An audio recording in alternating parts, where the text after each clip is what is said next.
不可否认，如果是买生活小物，往往可以随心所欲，因为即使决策失误，也不会造成很大的麻烦，无非是浪费点小钱，忍痛丢掉罢了。但如果是给家里添置大件物品，不管是家具还是家电，都需要谨慎一点，因为一旦买到不实用的大垃圾，就会变得进退两难，直接丢掉，浪费钱不说，也心疼，留着吧，又不好用，还占地方。比如本期分享的这8样，就是典型的家居大垃圾，听劝，咱就别再往家搬了。1. 长绒地毯，大家对于地毯难打理的错误认知，都是拜它所赐，视觉的蓬松感，柔软的舒适度，依托于这种天然的卖相优势，直到今天还有很大的市场，但基本用过的人都不会再用了。很多人口中难打理、长虫的地毯，其实说的就是长毛地毯。网友艾特小赖熊，我买过长毛的，半个月没洗，里边黑的污垢，头发啥都有，想拿去洗，还结块，恶心的直接丢了。网友艾特爱吃香菜，谁能理解家里有长毛地毯的痛苦？不能机洗，只能手洗，真的好累。关键句能藏垃圾，虽然好看，但要一直清理，烦死。2. 按摩椅，不是说按摩椅不好用，只是功能太单一，闲置率高。不信的话，你去二手转让平台搜一搜，大多数都是8、9成新，甚至几乎全新的在转手。所以，如果你是3分钟热度的宝宝，劝你别买，因为浪费钱。对于大多数人来说，当新鲜感褪去，也就忽略了它的存在，最终沦为堆放衣服的地方，关键还吃灰占地方。网友艾特二宝妈，丽姐，我加斥巨资买的按摩椅是老公过生日指定要的礼物，如今入住我家2年多了，就买回来第1个月，用了10几次，现在是扔不了，也卖不掉，成天堆衣服，还特别占地方。3. 消毒柜被网友戏称为厨房里最没用的电器，因为使用次数比任何电器都要少。毕竟家是私人场所，又不是酒店、饭庄，平时吃饭的碗筷基本上都是天天洗，真的没什么消毒的必要。最终花2、3千买的大件电器，也只能沦为碗篮、碗柜用，鸡肋得很。网友艾特山西酱醋茶，我家消毒柜装了3年，用了不到3次，一点不夸张。就算是疫情期间都没用，反而是用开水消毒来的实在。网友艾特鸭梨，2000多的消毒柜彻底沦为了碗篮。没装洗碗机后不后悔不知道，装了消毒柜超级后悔。这玩意还不如碗篮实用，放刚洗好的碗，水会直接漏在地上，还得拖地。4. 洗烘一体机，号称集洗衣和烘干功能于一体的洗衣机，看似高级，节省空间，真正用起来那叫一个扎心。想必大多数人用过一次就知道它的弊端，干衣功能太鸡肋。比如8公斤的洗烘一体机只能烘干3公斤的衣服，想象中洗完衣服直接烘干的场景根本不存在。还有不少用户吐槽，烘干后的衣服表面都是皱巴巴的，对衣服面料伤害极大。网友艾特恩小童鞋，听劝不要买洗烘一体机，会变得不行。烘干要很久，薄的内衣裤打理1个半小时，晒微多一点的衣服外套要烘3、4个小时，甚至5小时。总结一下，加了烘干功能就算没有，日常保养也变得麻烦，还增加了故障率。鸡肋不说，价格还贵，不如老老实实买个洗衣功能的。5. 吊椅，不要买吊椅，不要买吊椅，不要买吊椅。重要的事情说3遍。这个鸡肋家具常年霸榜，鸡肋榜第1，还常年有人买，真的不理解。或许是它能给人提供一种少有的情绪价值，看到它就有一种很放松、很慵懒的感觉。说到实际体验，不仅不舒服，躺久了还腰疼。此外，还是吃灰占地方的一把好手。真想享受，就去买单人休闲椅，比这玩意实用太多。网友艾特初一大肥，这玩意简直无法吐槽。没买之前心心念念，入手后就后悔。坐着受力不均，极不舒服，关键在上面晃几分钟就晕得想吐，简直鸡肋。网友艾特是小陈陈呀，阳台吊椅3年了，又大又占地方，终于下定决心白菜价转手了。搬走的瞬间，心情都变得不一样了。6. 跑步机，如果要问家庭中最鸡肋的家居用品是什么，一定会有人说是跑步机。没错，众所周知，家庭跑步机的重要功能之一就是挂衣服，当然放鞋子、堆收纳箱也不在话下，所以也被众多网友亲切地称呼为昂贵的衣服架。对了，这些年跑步机的用法也一直在迭代换新，甚至有人开始用它挂腊肠了。网友艾特福宝小皮蛋，我跟你说，跑步机要想不闲置，一定要往大了买。这东西够大就可以晾被单了，非常好用。我有经验，听我的。网友艾特夏果裹了一个洞，说实话一直纠结想买一台跑步机，偶然看到亲戚家的，直接劝退了。7. 厨房凉霸，别看它名字很霸气，但和空调没半毛钱关系，实际上就是吹风原理和风扇一样。所以说，如果是夏天暴晒的情况下开启，吹出来的风也是热风，一点降温的作用不起。还有，如果受不了直吹头顶风的也别买。老妈家之前装了一个，说对着脑壳吹的头疼。另外，如果家里用燃气，风吹下来还会影响火苗，不是变小就是偏的。网友艾特熊熊的家，这玩意儿产出的那点风量还抵不上它的噪音，关键是吹出来的风和梁完全不沾边。过来人经验，要想厨房降温，就装空调一步到位。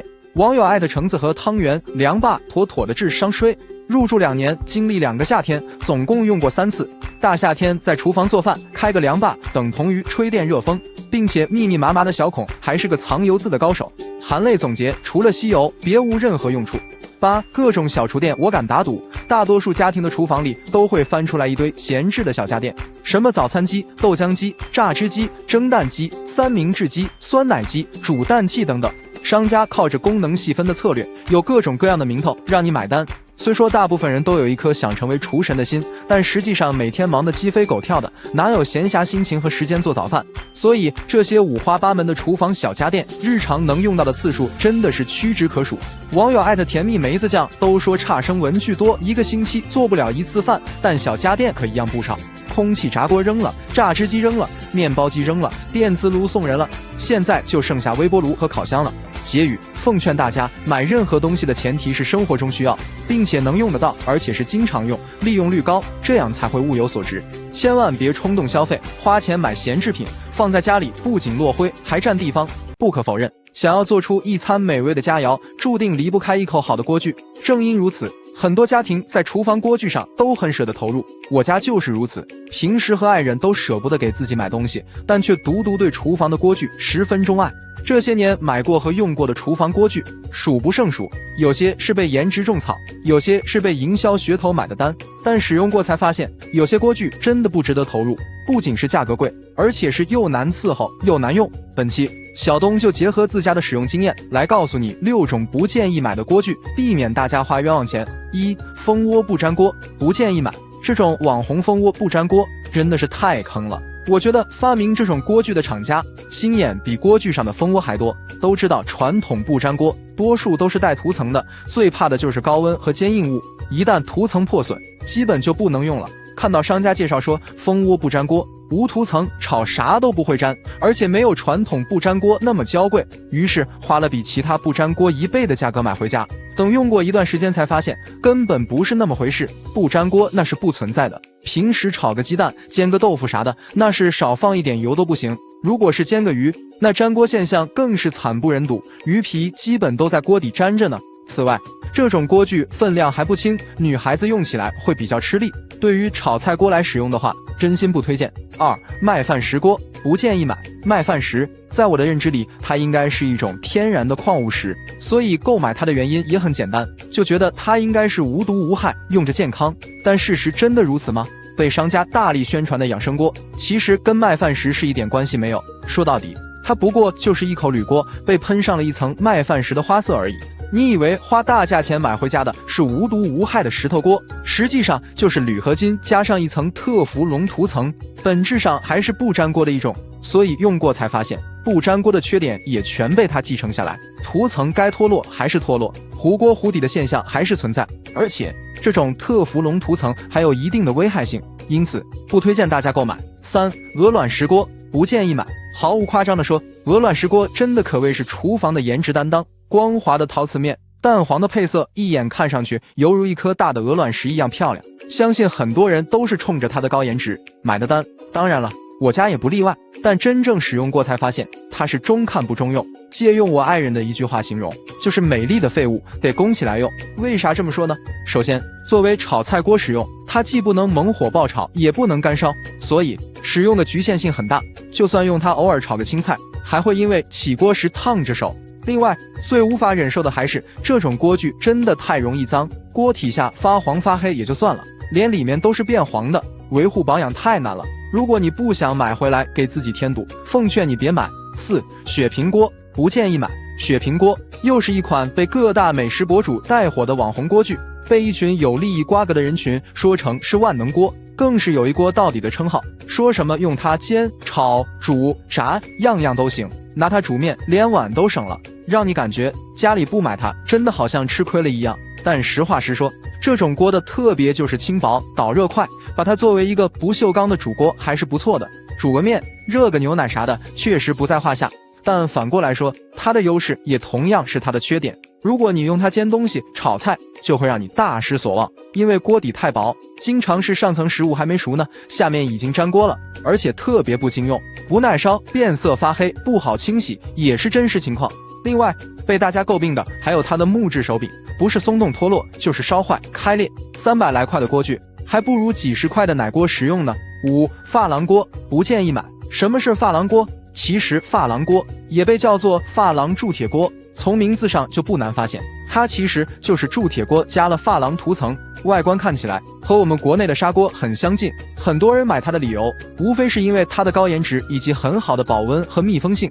但说实话，我真心不觉得它好用。虽说它可以适应各种热源，甚至是明火煎、炸、炖、煮、烤都难不倒它，可是它致命的缺点就是太重了。你可能很难想象，一个22厘米口径的，自身净重竟然接近10斤。如果再盛满食物的话，给家里的老人和女性使用，2只手端都会比较吃力。就这一个弊端，就让我对它很难产生好感，更别说还有锅底不好清洁、易被熏黑的这种通病了。所以真心不推荐大家买。6. 玻璃锅不建议买。与其他锅具相比，玻璃锅优势是全身透明，颜值颇高，特别是喜欢美食的人群，对它很难拒绝。因为在做饭的过程中，可以看到食材在锅子中的变化，会让人感觉很治愈、很满足。没错，我爱人就是因为这个原因入手的。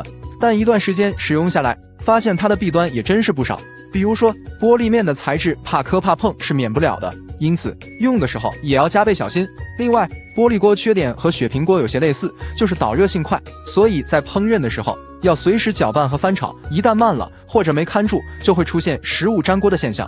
还有不好清洗也是它的通病，因为玻璃材质相对娇气，既不能用钢丝球，也不能用硬物。说白了，想把它清洗得很彻底，往往很难做到。此外，这种玻璃锅虽说都耐高温，但多多少少还是担心它会突然炸裂。所以，如果你也和我一样有安全顾虑，还是建议能不买就不买。结语，看到这里，可能有些朋友会出来反驳我说，这个锅具不建议买，那个锅具不推荐用，那是不是没有锅能用了？实际上，就我用过的经验来说，常用好用的锅就那么几口。比如说，传统的铁锅在我家的地位就从来没被撼动过，无论是铸铁锅也好，还是熟铁锅也罢，都是皮实耐造，保养好了用着也特省心。其次就是老一辈流传下来的砂锅，不仅价格便宜，而且重量又轻，煲汤炖肉样样都行，比起珐琅锅更适合国人使用。另外，电压力锅也是必须要有的，如果喜欢吃面食，还可以入手一个蒸锅，对于一般家庭基本就够用了。除此之外，真没必要花冤枉钱买一堆可有可无的锅具，使用率低不说，还堆在角落里吃灰占地方。新房装修完，剩下的工作就是购买家具、家电了。不可否认，在家电的选择上，往往是越大越好用。比如大尺寸电视、大容量冰箱、大套数的洗碗机等等。虽说在价格方面也许会略贵一点，但后期带来的使用体验感却完全不同。但是有一说一，对于选择家具却不是越大越好。比如本期分享的这5种家具，建议你买小一号的，反而会更实用。1. 卧室床。大床任我滚，睡着自然舒适，但我劝你，对于卧室床切勿盲目贪大。要知道，现如今的户型设计基本上都是厅大卧室小，甚至有些160平方米的大户型，客卧、次卧的面积也仅仅在15平方米左右。如果咱们一上来就选择个 1.8 米或2米以上的大床，那么后期的衣柜、书桌、床头柜就很难布局，即使勉强摆放下，过道也会变得很拥挤，房子住着也会很憋屈。网友兔语，太尴尬了，次卧床买大了怎么办？放下床之后，次卧满满当当的，现在衣柜门都打不开了，电脑桌更是放不下，人也不好走。网友黄一万二，糟糕，床买大了，房间目前只能放下这一张床，床头柜也没办法放了。没办法，为了方便走路，只能干脆靠墙，起码衣柜这侧能留宽一点。小东建议，对于次卧或小卧房，即使 1.8 米的床能放得下，我也建议选择 1.5 米的，这样不管是床头两侧还是床尾过道，走路都非常方便。强行买 1.8 米以上的大床，会让房间变得很小很拥挤，住着也压抑。2. 床头柜。和床同理的还有卧室床头柜，过去装修，床头柜几乎是卧室的标配，床头两侧左右各放置一个，但其实床头柜的作用很单一，无非是为了装饰和收纳小物件，即使不摆放或是只摆放一个，也并不会影响日后的生活。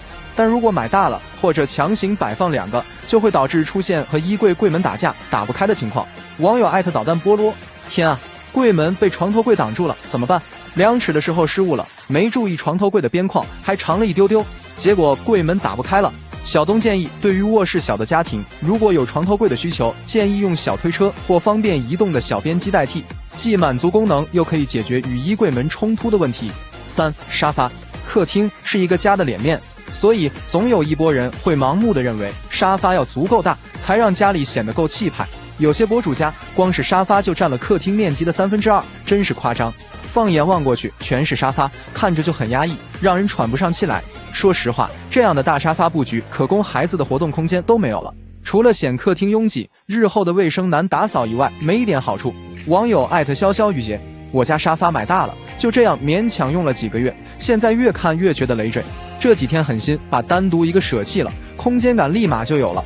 网友萝卜盾，后悔沙发买大了，几乎占满了整个客厅，定制的还退不了，运费成本太高了，只能勉强安慰自己，半躺着确实舒服，找一点心理平衡。小东建议，对于沙发的选择，尺寸上尽量不要超过客厅面积的1/3，长度建议取背景墙的2/3左右，或者减去1至1.2米最佳。两侧预留一些空间，不仅活动方便，还可以用来摆放落地灯、绿植作为装饰，来提升客厅的颜值。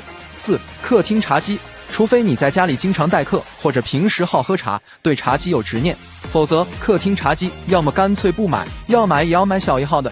客厅摆放个大茶几，就给你个堆放杂物的理由，什么零食、饮料、喝水杯、玩具、杂志、小剪刀，各种杂物都随意的丢在上面，除了占用空间，显家里乱，没任何好处。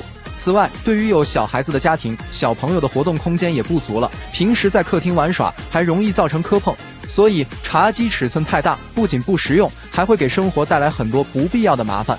网友搬砖头的女汉子，听劝，茶几千万别买大的，看看我家情况就知道了，为什么总是这么乱，每次收拾完保持不了2天。网友阿林记，家里有了娃之后，客厅就变成了他的活动场所，越来越觉得以前买的大茶几好鸡肋，上面全是小孩的玩具、书本，每天都是乱糟糟的，实在受不了了，准备断舍离，直接丢掉了。小东建议，对于客厅的茶几，如果实在有需求，建议选择小圆机或小方桌，既能代替大茶几功能，又不占地方。如果是有宝宝的家庭，可以选择在沙发旁摆放边机，或者是可移动的收纳小推车，用来收纳水杯、纸巾盒、遥控器，尽量让沙发前留出足够的空间，供小孩子玩耍活动。5. 餐厅餐桌。很多人在选择餐桌时，都会不由自主地倾向于往大尺寸上买，心里想着平时不仅能当书桌用，就是亲朋好友来家里聚餐，也能坐下更多客人。我承认大餐桌确实有一定的优势，但餐桌尺寸也不能一味追求大，还是要根据自己的实际情况选择，才更适合使用。否则餐桌一旦买大了，就会把餐厅空间塞满满的，既影响行走动线，也会显得过于拥挤，那就得不偿失了。网友天真不信邪，买餐桌之前没做功课，买了 1.8 乘以 0.9 的尺寸，想着大餐桌好用，结果到货放家里才发现真的好突兀，退货成本太高了，只能先用用看。网友冰镇柠檬丸，姐妹们，买餐桌千万别贪大，比如我家客餐厅面积比较小，本来放个 1.4 米的餐桌正适合，结果我嫌小，非要换个 1.6 米的，结果靠墙走路时还得侧身才能经过，退也不现实，只能将就用，太憋屈了。小东建议，如果餐厅大，家庭人口多，建议选择圆形餐桌更适合。对于方形餐桌，如果是3口之家，其实选择 1.4 米的足够用了。但是不管选择哪种餐桌，都要记得给餐椅预留60公分的活动距离。当然，如果餐桌两侧还需要过人的话，至少还要再加20至30公分，这样空间才更舒适。总之，对于以上5种家具，真不是越大越好。一句话总结，选择合适自己的更重要。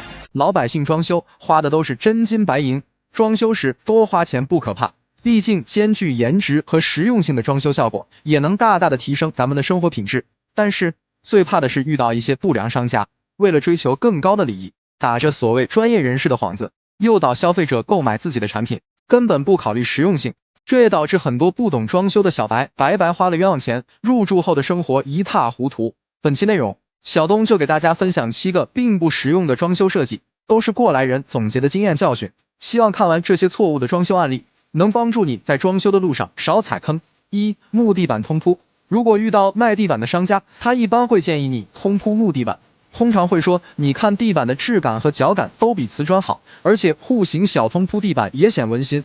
不可否认，他说的这些都是木地板的优点，但是没人告诉你，木材都有湿胀干缩的特性，尤其是木地板，受环境温湿度变化影响，将来可能会出现起鼓、开裂、缩水、变形等诸多问题。就问你这些能不能忍受？所以通铺木地板一定要充分考虑室内环境，比如南方比较潮湿的地区和北方有地暖的家庭，在我看来都不是很适合。如果对木地板有执念，可以考虑卧室铺木地板，客厅选择瓷砖也是个不错的方案。2. 选科技布沙发。当你去买沙发预算不高，销售人员会给你推荐科技布材质的沙发，告诉你它有真皮的质感，布艺的价格，而且具有3防的优点，防水、防污、防油。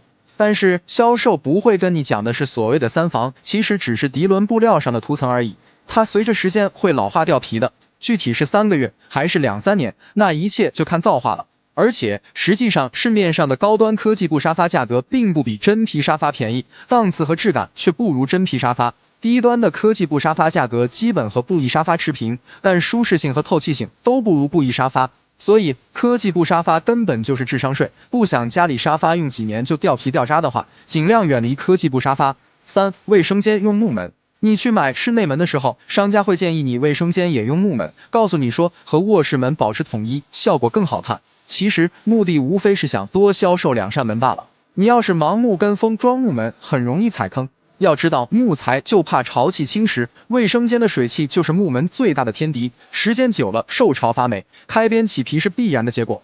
当然卫生间也不是不能装木门，前提是必须同时满足3个条件。首先，卫生间是带窗的明卫，保证通风效果好。第二，必须做了干湿分离，在干区装木门。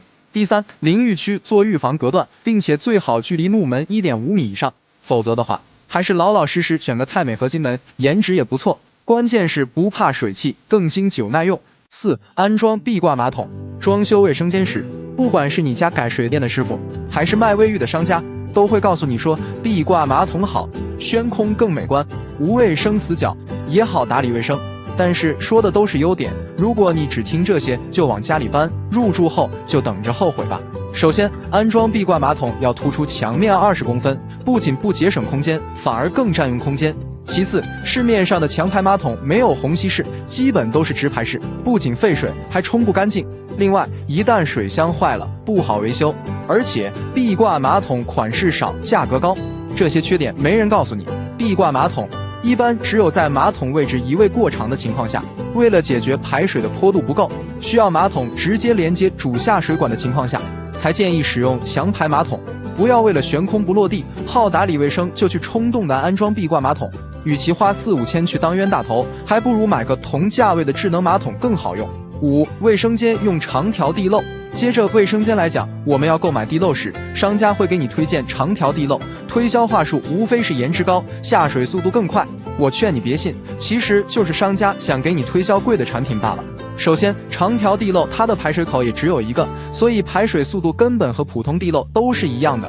其次，长条地漏虽然好看，但是清理真的是很麻烦，特别是嵌入砖的部分，容易藏污纳垢，时间长了不清理，反臭味不说，还会滋生小飞虫。就想问问你，每天都要花时间去清理地漏，还要多花几百块钱，就是为了一个颜值买单，值不值得？普通地漏经济实惠，还好打理，何必去花那冤枉钱？6. 全屋硅藻泥。有些卖墙面涂料的商家为了销售硅藻泥，打着硅藻泥可以除甲醛的宣传噱头，忽悠业主。有人生怕装修不环保，影响了孩子的健康，于是花了1-2万去做全屋硅藻泥的，就是妥妥的交了智商税。事实上，硅藻泥涂料它的主要成分是硅藻土，确实可以吸附室内少量游离的甲醛，但它只有吸附能力，并不能分解甲醛。说白了，它也只是甲醛的搬运工，吸附饱和后还会释放，类似于活性炭。但是硅藻泥价格贵，出现磕碰掉粉、开裂都无法修复，是真的。其实，无论是刷乳胶漆还是铺装壁布，通过在墙顶面上大面积的延展之后，就会挥发的特别快，像甲醛、苯等有害物质，在开窗通风下，基本上用不了1个月就能挥发干净。7. 选激光电视，买电视给你推销激光电视说是护眼，我劝你别当冤大头。激光电视就是智商税，它其实就是前几年液晶电视屏幕尺寸还没有做大，价格还没有降下来的时候推出来的过渡品。激光电视的厂商实在没什么可吹嘘的，就拿护眼来做卖点。所谓的蓝光护眼就是个伪命题，稍微有点常识的都知道，电视的亮度和对比度不够，会增加视觉疲劳，这个才最伤眼。电视产品最重要的清晰度、色彩、亮度，激光电视一样都不占。要说价格便宜点也能接受，但是你看现在市面上80寸的激光电视还卖1万多，而85寸的液晶电视也就5、6千，价格只要一半。关键是液晶电视，无论是画质、亮度、色彩度都比它强太多。你要问激光电视价格贵、画质差，为啥销售员还给你推荐？我只能说懂的都懂。说在最后，装修不要盲目的跟风和效仿，做任何装修决定前要充分考虑它的实用性，尤其是在别人给你推销产品的时候，一定要保持头脑冷静，权衡利弊再做决定，因为掏钱的是你，踩坑了遭罪的也是你。中国家庭都有1日3餐的习惯，所以想要拥有好的就餐氛围，就必须要有一张既好看又实用的餐桌。但是很多人不知道应该怎么选餐桌，毕竟目前的餐桌市场鱼龙混杂，质量和价格也是参差不齐。如果只看款式和颜值的话，很容易踩坑，从而买了并不实用的餐桌。小东做装修的这10几年，也接触过很多卖家具的老板，对于选餐桌也积累了不少经验。本期就来重点讲一下哪几种餐桌不能买，帮助大家避坑。1. 不买没有底托的岩板餐桌。这些年，岩板材质的装修材料风靡整个家装行业，得益于它的高颜值、耐磨、耐高温、易清洁等优势，深受大众的青睐。特别是岩板餐桌火得一塌糊涂。但是如果只有薄薄的一张板的那种，我劝你别买，因为岩板的特性就是太脆，没有托底的话，会因为受力不均导致断裂或崩边。网友真实反馈，网友艾特家的小黄，等了几个月的进口岩板餐桌，入住才2个月，上班前还好好的，突然就断裂了，家里小朋友的手还被划了2个小口子。虽然商家答应给补发桌面，但真的是怕了，不敢再用了。小东建议，岩板餐桌固然好看，但缺少实用性，不建议盲目跟风。确实喜欢的话，也不要贪便宜，尽量选择全托底的那种，稳固性高，用着也放心。2. 不买超过1.8米的长方形餐桌。很多人觉得家里吃饭的人口多，很自然的就会把目光放在大尺寸餐桌上。但是如果是考虑方形餐桌的话，不建议选择长度超过1.8米的。一方面是因为方形餐桌尺寸过长，非常占空间，很容易导致餐桌两边的行走路线受阻碍。另一方面，方形餐桌尺寸太长，使用起来也不太方便，坐着两头的人会面临夹不到菜的尴尬。网友真实反馈，网友艾特3猫肥兔，家人们，你敢信？我家就2口人，熬不过老公，居然买回来一个2.4米的超大餐桌，真的非常巨大。平时我俩吃饭都不能面对面坐，会夹不到菜，甚至我觉得家里以后来客人都可以睡在上面了。小东建议，如果考虑长方形餐桌，建议长度不要超过1.8米，餐桌两边留空60公分为宜。如果家里人口多，更推荐选择圆形餐桌，不占地儿，夹菜进出也更方便。3. 不买玻璃面材质的餐桌。要说玻璃面材质的餐桌，唯一的优点就是好看，晶莹剔透的，严重颇高。但是除了好看，剩下的全是缺点，所以真心不建议大家选择。首先就是安全性，即使是钢化玻璃，也有3%的自爆率，万一自爆了，没有人吃饭还好，如果正吃饭呢，那就太危险了。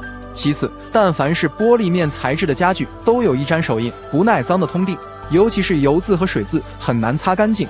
网友真实反馈，网友艾特乌梅马奇波，我家的钢化玻璃餐桌买前怎么说怎么好，各种吹嘘，结果在没有任何外力下自己爆了，满地的玻璃渣崩出去很远，把餐椅和家具都崩坏了，不敢想象当时如果人在旁边会伤成什么样子。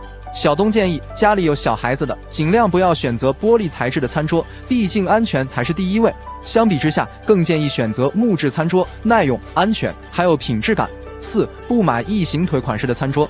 不可否认，很多人买餐桌只看颜值，因此家具厂商为了迎合消费者的口味，升级改良了一些异形桌腿餐桌，目的就是为了增加餐桌的卖点，比如说金属架桌腿、大底座桌腿等等。确实很抓人眼球，不仅漂亮又厚实。但是我不建议大家选这种款式餐桌，好看归好看，但用着却很鸡肋，因为餐桌桌腿太过复杂，打理卫生会很麻烦。此外，坐在两端吃饭，腿也伸不开，难受得很。网友真实反馈，网友艾特我是佳佳，当初没有抵住高颜值的诱惑，对比之下还是选了这种圆弧腿餐桌，结果吃饭时脚会不自觉地蹬在上面，吃完饭还得费劲巴拉地擦它，烦死了。小东建议，对于餐桌款式，建议还是首选简单桌腿的，虽说样式会平庸一些，但实用性高，打理卫生也方便轻松。5. 不买实木贴皮的餐桌。众所周知，实木家具不仅环保性高，且高档大气，又结实耐用，自然成为了很多家庭的首选。如果你也喜欢实木餐桌，奉劝你别买那种板材2次贴皮的，因为这种所谓的实木贴皮家具，后期的使用弊端太多。首先，实木贴皮家具，你以为买到的是板材，殊不知仅仅是表面一层实木皮而已，而内部的材料有可能用的是环保性最差的密度板，甲醛危害极大。另外，实木贴皮家具既不防潮又不耐高温，热锅汤水的放在上面很容易造成板材俏皮开裂，而且通常不能修复。网友真实反馈，网友爱的清风和朋友们花了2000多买的，不知道这个价算便宜还是贵，但还是觉得被坑了。本以为是实木的，结果是贴皮的，没用到3个月就翘边开裂了，真糟心。小东建议，喜欢木质餐桌的，建议大家一定要买原木的那种，纹理自然大气不说，而且纯天然材料，环保性也高。6. 不买带旋转转盘的餐桌。目前市场上带转盘的餐桌分2种，一种是在餐桌上加一张转盘，另一种是在餐桌中间内嵌一张转盘。但不管是哪种，小东都不推荐大家购买。都知道旋转餐桌的唯一优势就是为了方便大家随时吃菜，这种餐桌用在酒店还情有可原，但用着家里完全没必要，因为家庭餐桌本身就不大，伸手就能夹到菜，所以这个功能就变得毫无价值。另外，这个多余的转盘还会增加餐桌的故障率，一旦损失，维修也麻烦。而且带旋转转盘的餐桌，清洁卫生也不如普通餐桌省心。网友真实反馈，网友艾特大烟和小严，想买内嵌转盘餐桌的注意了，满心欢喜的等待，结果安装完太让我失望了。这个桌面不平整也就算了，这个缝隙也是大小不均，最大的地方有5毫米，饭粒都能掉进去，没办法，只能退货处理了。小东建议，除非你家是大户家庭，吃饭人口多，还经常聚餐，否则也轻易尝试带旋转转盘的餐桌。结语：选餐桌，建议大家还是要以实用性为主，毕竟再好看的家具也有看腻的那一天。餐桌不实用，不仅会影响用餐时的心情，还会给生活徒增家务量。